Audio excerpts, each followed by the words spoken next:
One of the few people in New Hampshire that isn't seeking higher elective office at this point. At least I don't think so. Are you, Governor? I think I'm the only person in the United States not running for president. well, you got nothing to lose at this point, Governor. Although I would be happy to visit New Hampshire this time of the year. It's getting hot in Texas, and I'd love to see your beautiful state once again. Well, Governor Abbott, Greg Abbott, is with us from Texas, and I'll tell you, one of the best vacations I ever had was spent on the shores of Lake Travis, just outside Austin. Well, you need to know that the water is up, and Lake Travis is beautiful and perfect right now. Now, it certainly is. You came out with a press release, which I thought was very well timed, and my hat's off to you and your staff.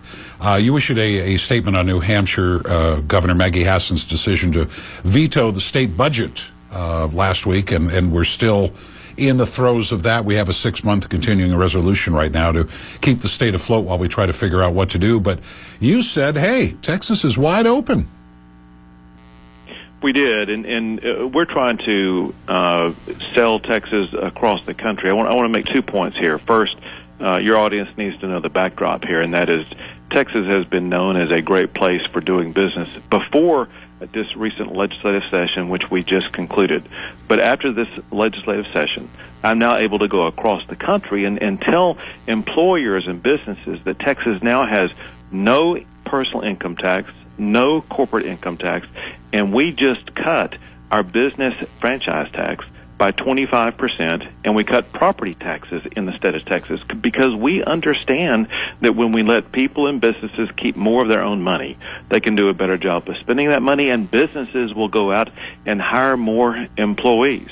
And now we're trying to take this model nationwide and sell it to employers, but also at the very same time encourage other states to be competitive with the state of Texas, knowing that we can change this country from the bottom up instead of waiting for Washington, D.C. to change it.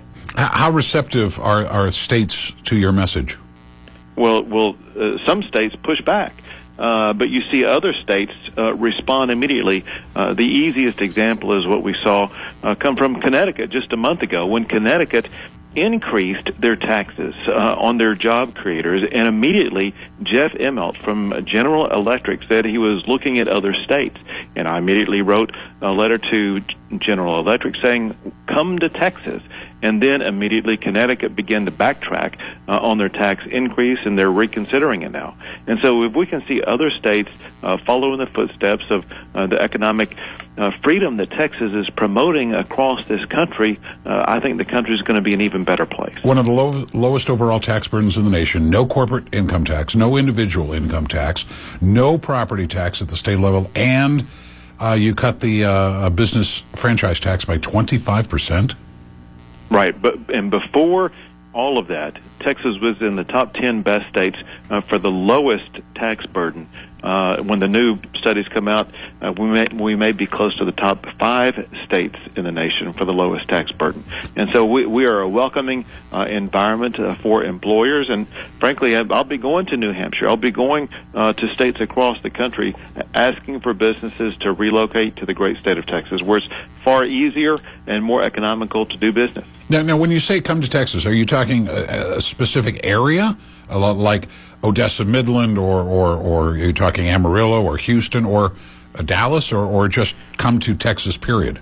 Really all over the state. I've been using economic development tools to attract businesses to places like the Dallas-Fort Worth region, which is known for easy access in and out. It'd be a great location for a company like General Electric to locate to. We've used economic incentives to attract business to Amarillo. Interestingly, you had that as your opening song, but we attracted a business out there, and so it doesn't matter where in the state of Texas. There are different parts. The state is so large and diverse.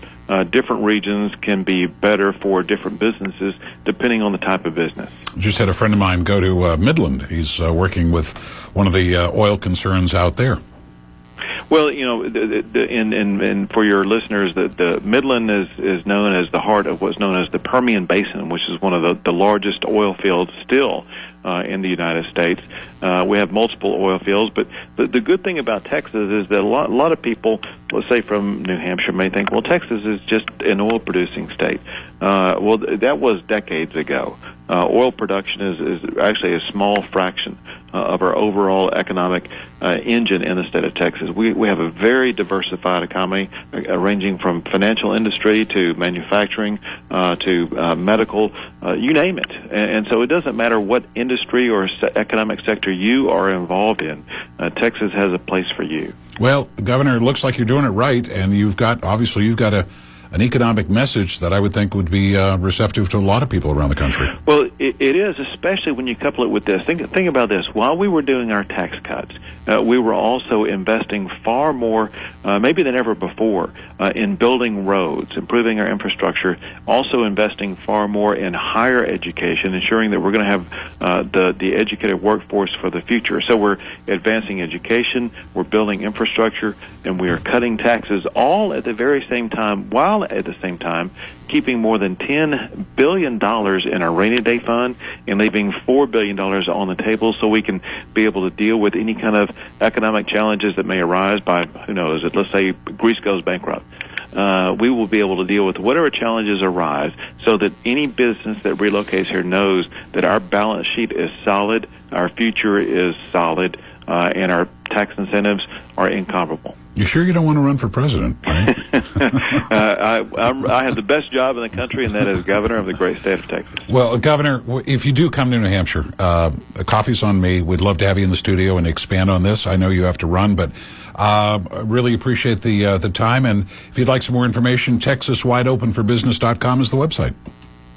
Thank you so much. Great to visit with you. Can't wait to get back up there again. We'll look forward to chatting with you when you do. Take care. Thank you, Governor. Bye-bye. Governor Greg Abbott from the great state of Texas, chatting with us this morning. And,